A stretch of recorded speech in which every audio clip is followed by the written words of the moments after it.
stage obligé dans la vie de tout un chacun.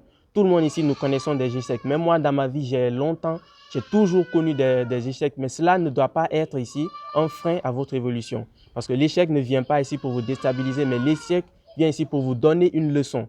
Et la douleur de l'échec ne vous quittera pas tant que vous n'aurez pas appris la leçon. Donc, vous devez faire quoi? Vous devez vous examiner vous-même, vous faire une auto-examination très critique pour que ici, vous puissiez déceler le problème, savoir qu'est-ce qui n'a pas marché, recadrer les tirs et pour revenir encore plus fort. Et je pense qu'en revenant plus fort, cette fois-ci, ce sera la bonne fois. Et paraît-il, vous avez promis que vous allez avoir une moyenne historique.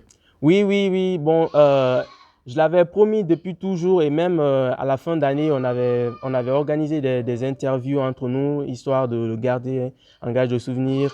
Et on demandait à chacun de dire quelles étaient ses attentes en fonction de ce bac. Mais moi, j'avais dit que j'allais être premier. D'abord, j'allais être admis. Ça, c'était le premier objectif. Ensuite, j'allais être premier de la République et j'allais avoir une moyenne qui allait dépasser les 19,50.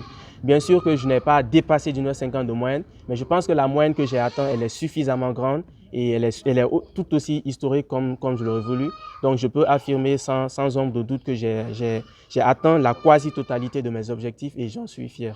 Est-ce que vous pouvez un peu nous parler de l'apport de la famille?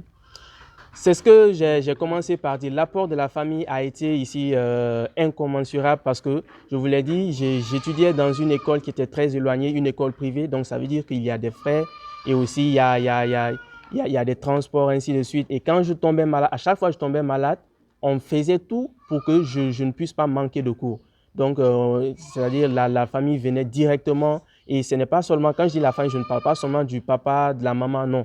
Il y a aussi mes sœurs, mes frères, mes beaux-frères et tout ceci. Et aussi certains de mes amis proches qui m'ont beaucoup plus aidé parce qu'on ne se fait pas tout seul. Comme on le dit chez nous en Afrique ici, un seul arbre ne fait pas la forêt. Donc, on ne peut pas se faire tout seul. Donc, ce que je suis devenu, ce n'est pas de mon seul effort, mais aussi c'est la lecture combinée de tous les efforts consentis ici, que ce soit par la famille, les amis, les encadreurs de l'école, les professeurs, et tout ceci pour que je puisse en arriver là. Donc, je ne peux pas dire que c'est seulement par mon effort. Je ne me suis pas fait tout seul. Il y a aussi derrière tout cela du grand travail qui a été abattu par plusieurs personnes et envers lesquelles je suis vraiment reconnaissant et j'aimerais exprimer ma gratitude. Merci. Quelle a été ta clé de réussite? Bien, la clé de la réussite, premièrement, je dirais que moi, ma clé de ma réussite, ça a été la foi.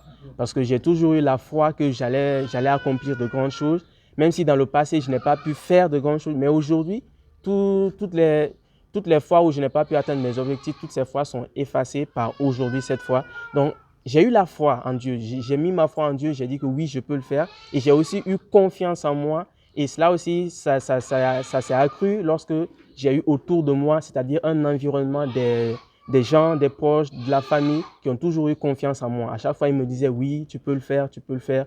Je me rappelle même, ma grande sœur avait dit que j'allais être 5 premiers, dans les 5 premiers, mais j'ai juste rajouté que j'aimerais faire mieux, c'est-à-dire être premier de la République et c'est ce qui est arrivé. Félicitations. Merci.